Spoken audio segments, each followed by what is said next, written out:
Welcome everyone to this first in a series of podcasts that we'll be running on voluntary carbon markets. Today we will talk about REDD+, and I'm delighted to have Ed Rumsey and Juan Chang to guide us through this topic. Ed and Juan, a warm welcome to you both. Voluntary carbon markets have continued to emerge recently, responding to the demand from corporates for a mechanism through which to offset their residual emissions, the emissions inherent in their operations and their supply chains. And they seek to offset those emissions through the purchase of a carbon credit. A carbon credit was issued by a project that is engaging in activities that either seek to remove outright from the atmosphere or avoid emissions. There is a variety of different projects globally being engaged in, and one of the core activities, project types, technologies, let's say, that is represented in the market today is REDD+, or avoided deforestation. Avoided deforestation seeks to do exactly that, avoid deforestation and to avoid the emissions associated with loss of forestry habitats and therefore offsetting those emissions, but also providing co-benefits to ecosystems and communities. And so I'm delighted that Ed and Juan are joining us to guide us through this topic. And perhaps we can start by Ed and Juan. Perhaps you could just introduce yourselves, tell us a little bit about your journey that brought you here today, and perhaps along the way you can explain to us the journey of Permian Global also. Thanks very much, Adam, and thanks very much for inviting us to speak today. I'm Ed Rumsey. I'm one of the managing partners here at Permian Global. So Permian is a business we started back in 2007. So realizing that we're now into our 16th year, it's quite daunting. But it was essentially, it's a mission-driven business that we created as a means of driving private finance into tropical forest conservation and restoration as a tool to mitigate the most disastrous effects of climate change and contribute towards solving the climate crisis. So that's the sort of essence behind the brand. And the thesis is to ascribe a value to standing forests such that they might outcompete alternative land uses. And the best way we believe you can do that is through carbon. So carbon or better emission reductions or verified emission reductions is essentially the fungible or monetizable element of the project. It's the currency which you can link to valuing what has historically been philanthropic or public sector activity. I'm joined here with my colleague Juan Chang. Hello, Adam, and thank you so much for inviting us. Well, I'm Juan Chang. I'm the head of technical operations at Permian. I joined Permian maybe 3 years ago, but I've known Permian since very early on. I think more than a decade we know each other. Absolutely. Yeah, and I've been working on this field for I think more than 20 years. And as I said, this is a way that to generate the incentives to help not only protect and restore forests, but also to improve livelihoods of communities that depend on the forests exclusively. Thanks, guys. And perhaps you could describe a little bit Permian Global as a project developer, where you're present globally, and just a little bit about, some of the characteristics of Permian Global as a project developer and how it's different to others, maybe. Sure. I think there are a number of actors in this space, and it's a rapidly growing market. As I say, we've been around probably one of the longest, and I would say we're dissimilar to some organizations, but we do have a particular area of expertise. So we focus on natural tropical forest ecosystems. So that would also capture sort of peatlands and mangroves and what have you, but not really in the areas of afforestation, reforestation, so tree planting or IFM. That's not really the sorts of activities we undertake.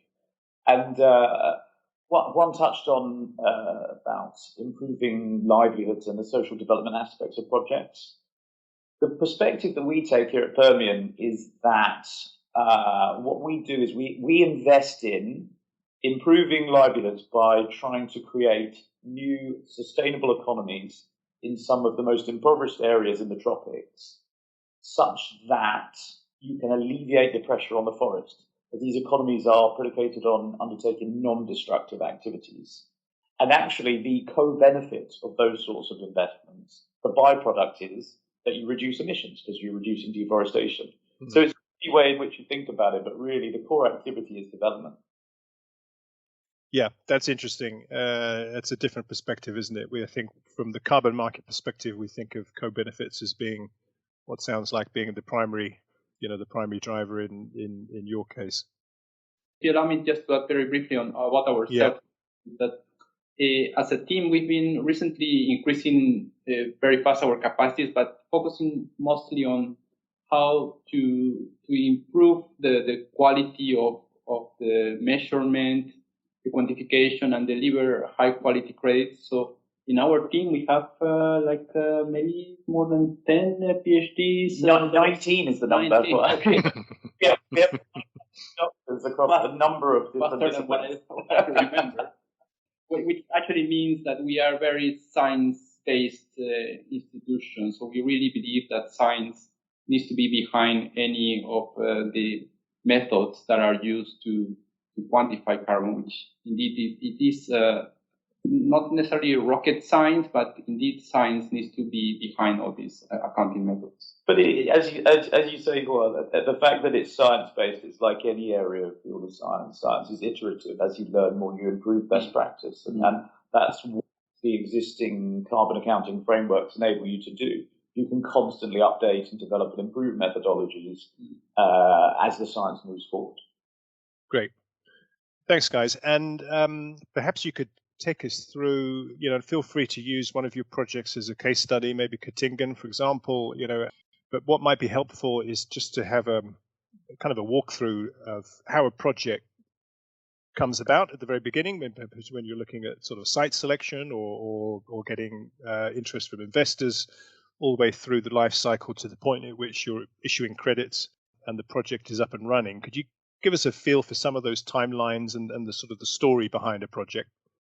I'm going to just add one sentence, Adam, and then I'm going to pass over to my far more colleague in that. Essentially, you have to ensure what we're doing is, as the term REDD Plus states, it's reducing emissions from deforestation and forest degradation.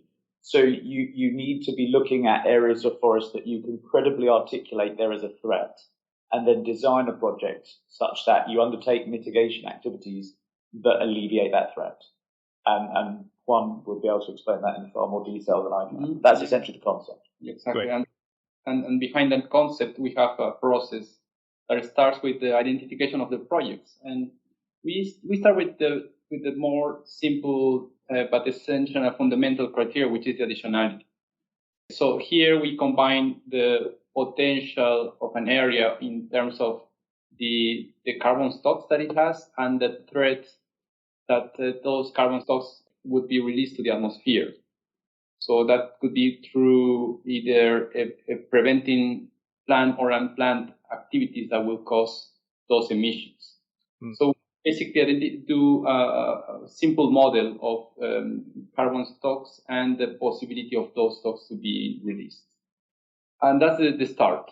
When we find the potential, then we have a look at the land tenure of these areas, which could be either public land, community land, private land.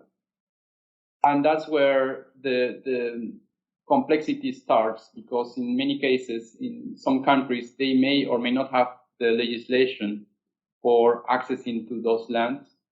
Of course, in the case of Katingan, for instance, it took how many years to get the concession? Well, the initial concept was proposed to the government in Indonesia back in sort of 2006, 2007. Yeah. The first application went in 2008, but the first part of the license was granted in 2013. Yeah. Years later. So, but of course, we're talking about the pioneering project at that time, and many countries now have more clarity and certainty what these kind of projects are about. But that's an important point. In the case if the area belongs to a community, for instance, then it needs to go through a very detailed and open, transparent process of free, prior, and informed consent, and ask the communities if they are interested to take part of such projects. And this usually is the process that takes most of the time, and in most cases can be the one that determines if a project can happen or not, accessing to the land.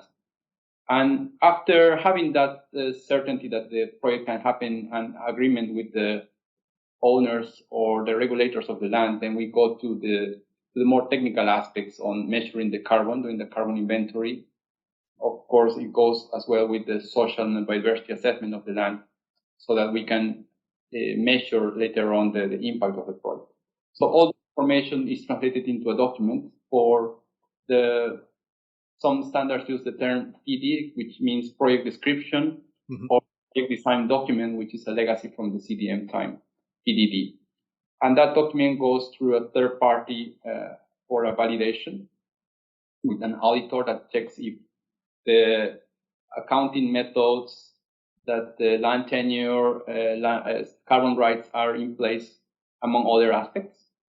And after that, you go through the implementation of all these actions. So at that stage, you are only making assumptions and projecting future activities that will lead to the impact on climate, community, and biodiversity. And then you implement, and then you monitor those actions and create a monitoring report, which goes again to a third party, and that's the stage of verification.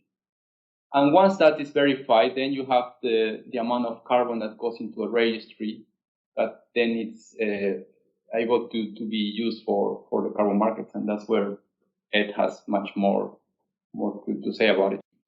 Just a quick question, that the time period involved in the verification stage that you mentioned, just kind of going back one or two bullet points there. One, how much time are we talking about before you can get to the stage of actually issuing carbon? Is it normally, it has to be a complete year, or how does that work? Yeah, well, different projects it's not a rule or a specific benchmark that applies for all projects, because every project is different. So once you have secured the land, which can be the process that takes the most of the time, as Ed was saying, the example in Cotinga took several years. In other cases, it can take a few months. So after that process, and then you start with the validation and verification, I would say that roughly a validation process, once you have completed your documentation, can take around a year. And maybe the verification, in theory, should be faster, because you already have the data, and the auditors will look into already existing information that was assessed at the time of validation. So it could be maybe 6 to 8 months, but that's a theory. There are many factors that can influence at that time. Great.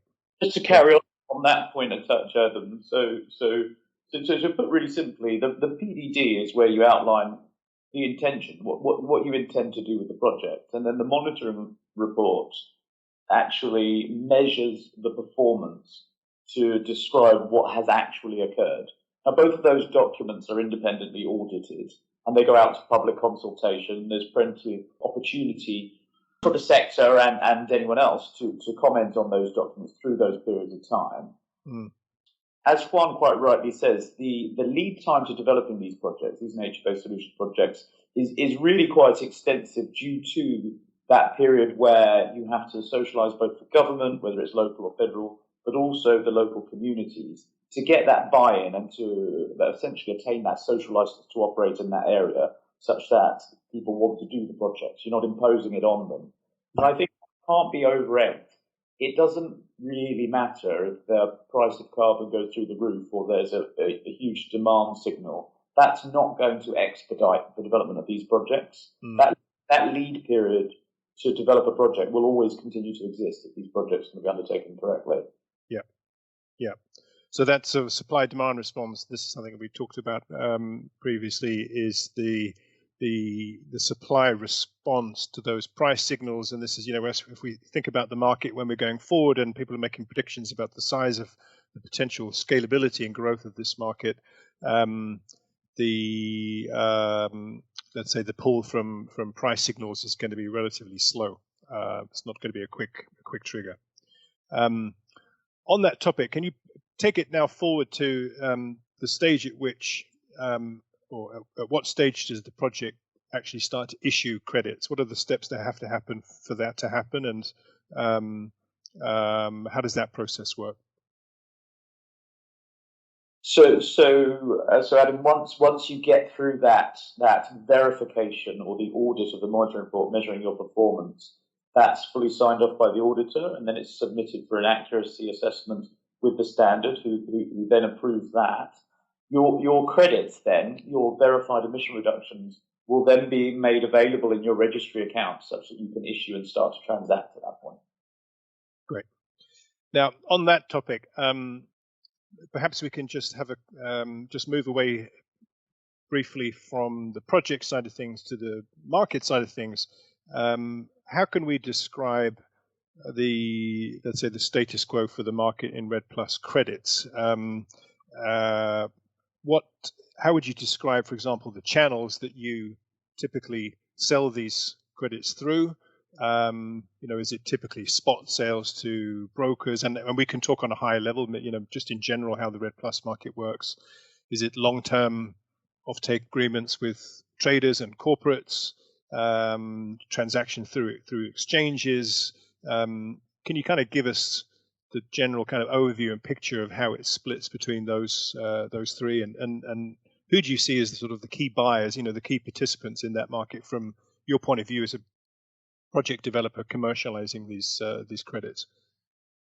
Absolutely, Adam. So I'll take you back around over the last 2 years where this market has significantly developed and matured. And I think one of the key triggers that instigated that was the work of the Task Force on Scaling the Voluntary Carbon Market, the TSVCM, launched with Mark Carney at its helm initially, but then others, and facilitated by the Institute of International Finance and others, and McKinsey. And essentially what came out of that first phase of the task force was a rather heady 120-page report with 17 key recommendations. But simplifying those 17 recommendations down to a single sentence, you could really say that there was broad consensus that if we standardize and commoditize the carbon offset market without sacrificing integrity, you would increase scale and liquidity. Now, that concept holds true if you come from a commodity background. I fully agree with that. But it's not necessarily the only way in which this market needs to grow, because there are so many other sort of additional attributes around these projects. Each project has its own sort of idiosyncrasies. You can invest heavily in more the community side or the biodiversity side, depending on sort of proximity to populations, et cetera. It really, what that did do, it bifurcated the market into two really distinct camps. So we've seen over the last 2 years the growth and the development of that sort of more natural commoditized element of the market, with the proliferation of many different market classes and exchanges. We've seen indexes and reference contracts be launched and futures contracts. So there is now that beast is being created, although that is growing to a certain extent more slowly than we might have hoped, because there is still a huge proportion of the market whose preference is to trade OTC, because there is still that real appetite for understanding what is the product you're being delivered. If you think about the end user demand, the buyer who wishes to offset their footprint, then the reason you might buy a carbon credit from a REDD+ project or a nature-based project is not only just about that act of offsetting. It's about all these other additional attributes. It's about the social development and the biodiversity. It's about which jurisdiction it's in. And if you're only looking at just that commoditized element, you don't necessarily know what it is the project that's going to be delivered through at that point when you receive the carbon offset. So they're two quite distinct areas of the market, and they price very differently. We've seen that price spread between the two broadening. Yeah, fantastic. And that's a good segue, I guess, to the other areas I wanted to see if we could try to bring some clarity to, which is the area of co-benefits. Now, obviously, we have SDGs, and we have the CCB certification from Vera, and then within CCB we have various levels. We have silver, gold, triple gold, and then now SD Vista. Could you give us a little overview of those certifications and help us connect them somehow to what happens on the ground in a project, and which way around you think about those? You maybe give us a little bit of clarity around that. Yeah, maybe I can explain how this originated, actually, particularly the CCB, Please. which stands. Thanks, Adam. Which stands for Climate, Community, and Biodiversity. So when the carbon markets voluntary carbon markets started emerging, actually started almost 20 years ago, but more actively, let's say 15 to 16 years ago, you had at that time, one of the standards was the VCS, the voluntary carbon standard, among others. You had the Vivo standard and others. But these standards were only accounting for carbon exclusively. And a group of NGOs and other institutions got together to develop this climate community and biodiversity standard. So it was a parallel standard happening as a quality add-on to the carbon accounting. And over time, people realized that actually it shouldn't be just an add-on, but should be as part of the standard itself. And it merged with the VCS, which after called Voluntary Carbon Standard turned into Verified Carbon Standard. And then the secretariat was renamed to VERA. And so the CCB was now merged into the VCS standard. So you can apply, in some cases where your project has these additional attributes, you can apply that standard as well together with the VCS. So which started as an add-on and as a quality, we see it differently. And I was saying before, we see that the core of the business is to improve livelihoods, to protect and restore biodiversity, and as a consequence of that, you get the carbon. And when you do the projects right that generate those benefits, it also creates the price signal. Actually, the market responds to these carbon credits that have these additional attributes with a different price. Now, the SD Vista is a similar, it provides similar attributes to the CCB, but measuring in terms of the Sustainable Development Goals, right? And you can also measure them. I haven't seen much credits. I don't know. I've probably seen more than I do. If there is a market signal for those projects that report on the SDGs. Yeah, we find the SDG sort of framework, the construct around how you measure against performance against the SDGs more useful as an internal tool. Mm. Really measuring our own performance and setting our goals and targets, and how we're contributing towards each of those. And the nature of these projects, actually, you can readily contribute to probably almost all 17, depending on which individual projects and jurisdiction and what have you. But that's really been our sort of internal framework of measurement of performance, rather than something that's been particularly external facing. Yeah. Can you give us just to help visualize what co-benefits? We talk about benefits. I think protecting biodiversity is something easy to understand. That's effectively leaving it, providing the means that it gets left alone. As far as the communities are concerned, what does that mean in reality for those? Providing them with different sources of income and living conditions and so on. Can you give us a concrete example of the impact of one of these projects on those local communities? What does it mean in real terms? Sure. I mean, I could start on that requirement. Essentially, so the key element, which is pretty much utilised across all project types, is that we work with communities providing microfinance and vocational training to try and create new non-destructive businesses to alleviate pressure on forests. So that happens pretty much across the board wherever we work. But then the additional sort of characteristics of these projects really depends on what's required in the communities. So some communities may be far more remote, others may be more proximate to sort of market centres or larger populations. But then we focus on elements like education, for instance. We've had significant education programs in a number of countries. In Colombia, for instance, we've reached a few thousand school children across the Amazon region. And then healthcare. Healthcare is a really important element to our project.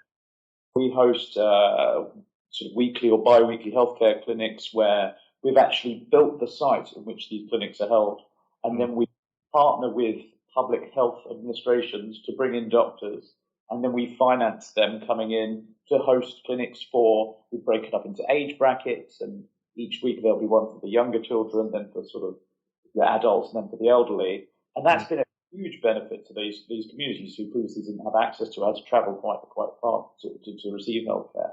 So they're the sorts of things that we would do. Great. Important also to highlight here that actually this is as demand driven. It comes from the communities who develop sometimes the development plans, and they request to the project how can we contribute to those. And it's not a top down or an imposed set of activities, but it's more on the consultation process with them. It's led by them. Yeah. Fantastic. So I guess the next area we really wanted to talk about was the role of ratings agencies in the market. And this really kind of connects, I think, the two things, connects the reality on the ground of these projects with the market for these traded credits. What's your feeling and your view about the ratings agencies? Obviously, Silvera and B0 becoming very present and widely looked at, among others. And presumably you see this as a good thing. And what's your view on the ratings agencies and how their role might develop as the market matures and goes forward? Yeah, Adam, I think I make my opinion on these incredibly clear. I know there's been mixed sort of response of how well they've been received in the market. You've named the two leading firms, the Silvera, B0. I personally come from a financial services background, and we've been crying out for ratings agencies in this sector for more than a decade. And the reason why is that whenever you take some form of modeled approach, you have to base assumptions on what you're suggesting might happen and what it is you're going to avoid. And having an independent third party review those assumptions to see if they're realistic or credible adds a huge amount of value to this space. And I think these guys are doing a really good job. I think all it's going to do is drive up quality and integrity, and that'll be reflected in pricing as well. But I know they have been, as I said, there's been mixed response in terms of their interaction with the market. Yeah. I think they have a role to play, and I think over time it adds robustness to the market if you have additional different pairs of eyes looking at how carbon is reported, and it's an additional support to what the standards are already providing, which I think can help give more trust to the market. I think what's really interesting that we've seen, Adam, actually, and I'm not going to dwell on this point too much, but we haven't necessarily yet seen the point where a higher rating directly correlates to a higher price achievable from the carbon credits generated project. And I'm not entirely clear as to why that is, beyond in part, I would say that the carbon offset element, the use of the emission reduction against your footprint, is not always the primary driver as to why you support one of these projects. Yeah. As such, if your demand is driven by a different element, such as the social development, rather than the offset, maybe that ratings piece isn't as relevant to you as a buyer or user. But beyond that, it's as the market is still relatively immature, I think that's what's really happening there. Yeah. Great. In terms of talking about prices and maybe some inefficiencies in the price structure that we have, on the topic of vintages, it's quite clear that we have this effectively almost like a term structure whereby newer vintages trade at a premium to older vintages. It's perhaps been seen as almost a proxy for quality. The idea being that something newer has been issued by a system that is now mature and has perhaps come through more rigorous control. So I think maybe in the absence of, perhaps that's something that as the ratings agencies grow and do and the coverage of the market is more thorough, the issue of vintages perhaps goes away. But what do you think about that that effective discount that you have for older vintages? And what do you think that's right? And do you think that will tend to go away in future? How do you view that? Adam, you touched on a subject that really grinds my gears, and I think you're welcome.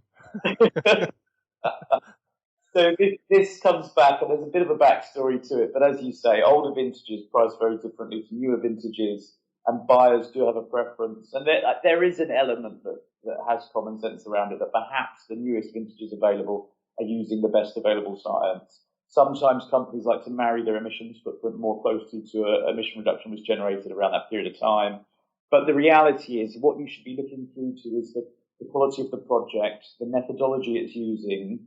If you are operating an avoided deforestation project or a nature-based solution project, and that project has been operating for a period of time, the older emission reduction, if it's still using the best available science, and that project is continuing to use the same methodology, there is no reason why that credit should diminish in value. The concept of vintage decay, as the traders are now calling it, is utter nonsense in our opinion, because these are not a perishable good.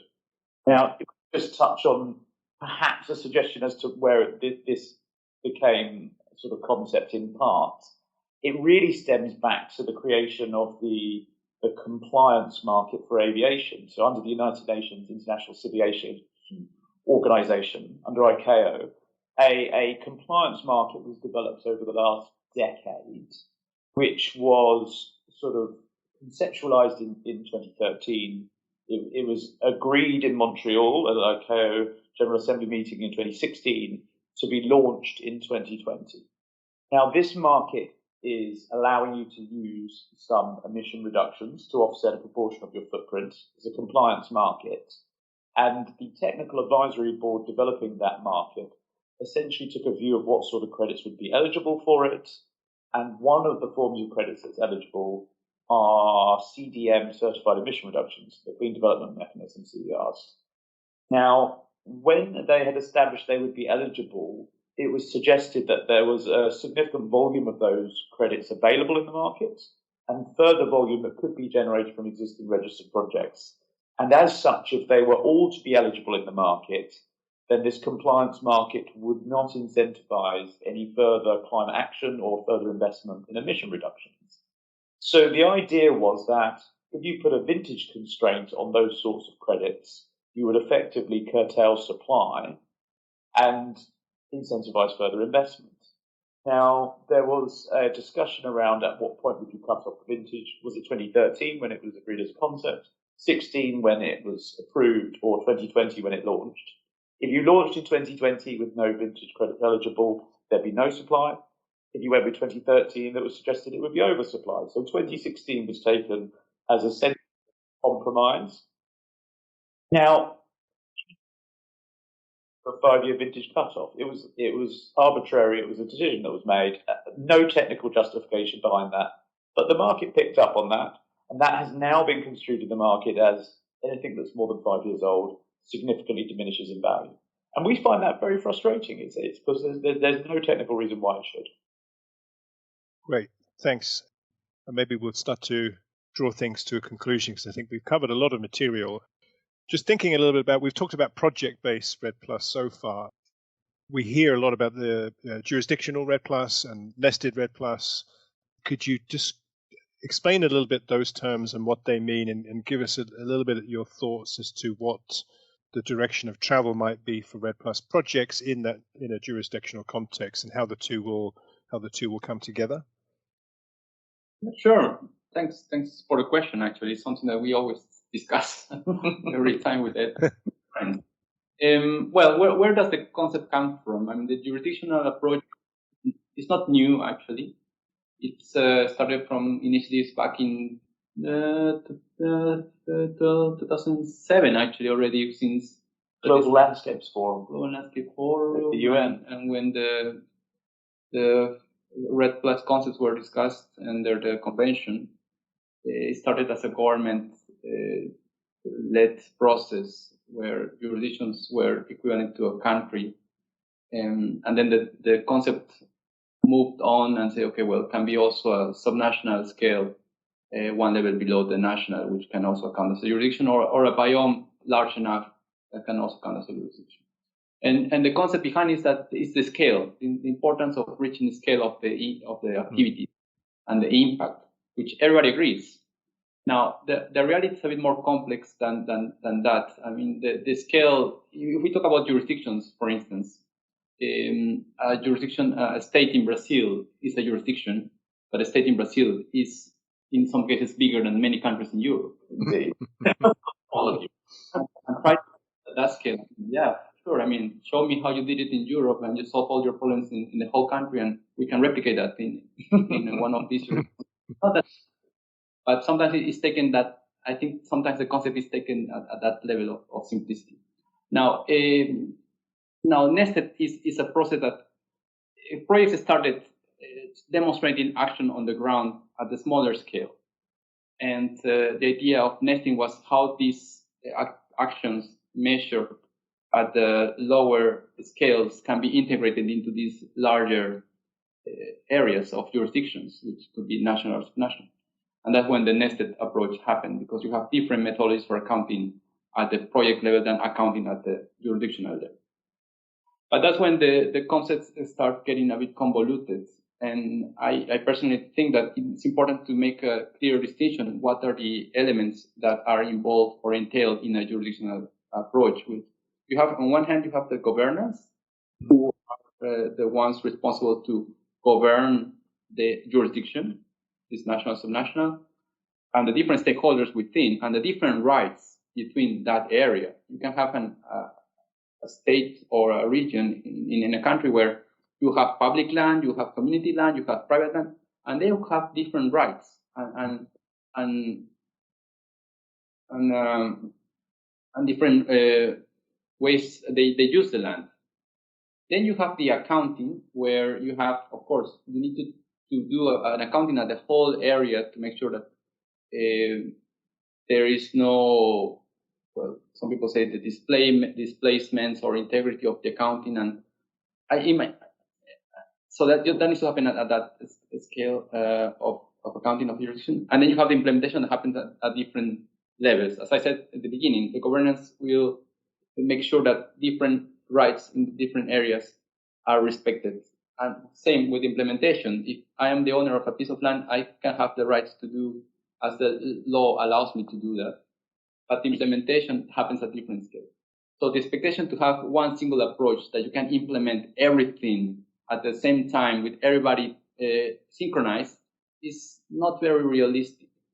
Another aspect that has also been usually included in this concept is that it's a government-led process when we talk about jurisdictional approaches. But if you imagine that governments have a lifetime that doesn't match with the life cycle of creating those changes that can happen over 20, 50 years. And that's where the projects have a stronger commitment on the ground, where they can commit for these long periods and as a private sector interventions, compared to a government that changes every 4 or 5 years. I'm from Peru, and we've been changing presidents every year, the last 5 years. the lack of strong governance to drive this long-term process. And they're not divorced. We need to have implementation at different scales, like a project level, and they have demonstrated over almost 20 years that, well, at least projects have been more than a decade already around, and many of them have demonstrated success. It is true that there is also the tendency to game the system and probably overestimate, but that doesn't mean that everything is wrong. I mean, we need to improve those areas that are wrong and do it in the right way.